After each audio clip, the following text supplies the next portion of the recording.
I'm Alexander Burnett. My passage is from Dickens' The Pickwick Papers, chapter 41.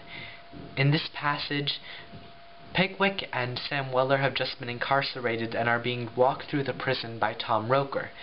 This passage is significant because it highlights Pickwick's naiveness, which provides a contrast with Sam, who, even though he's a member of the lower class, is certainly a very astute man, and also because it sets Pickwick up for a change to become a more well-rounded character.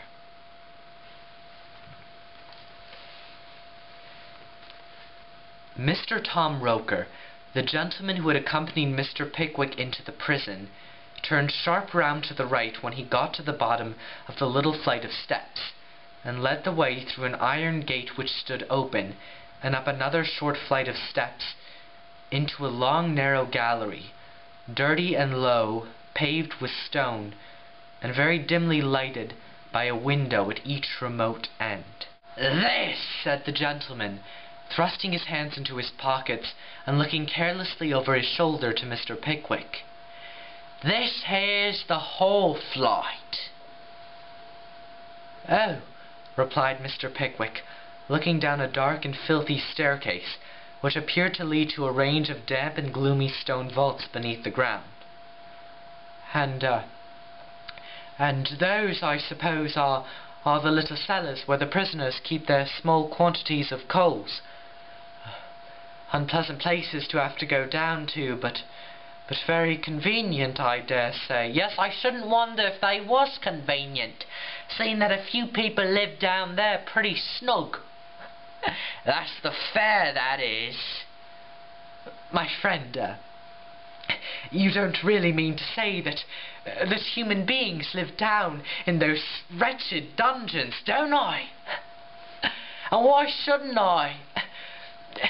Live down there, yes. And die down there too, very often. And what of it? Who's got anything against it? Live down there, yes, and a very good place it is to live." As Roker turned somewhat fiercely upon Mr. Pickwick in saying this, and moreover muttered in an excited fashion certain unpleasant invocations concerning his own eyes, limbs, and circulating fluids, the latter gentleman deemed it advisable to pursue the discourse no further. Mr. Roker then proceeded to mount another staircase, as dirty as that which led to the place which has just been the subject of discussion, in which ascent he was closely followed by Mr. Pickwick and Sam. "There," said Mr. Roker, pausing for breath when they reached another gallery. "This is the coffee room flight. The one above's the third, and the one above that's the top. And the room where you're going to sleep tonight is the warden's room, and it's this way. Come on."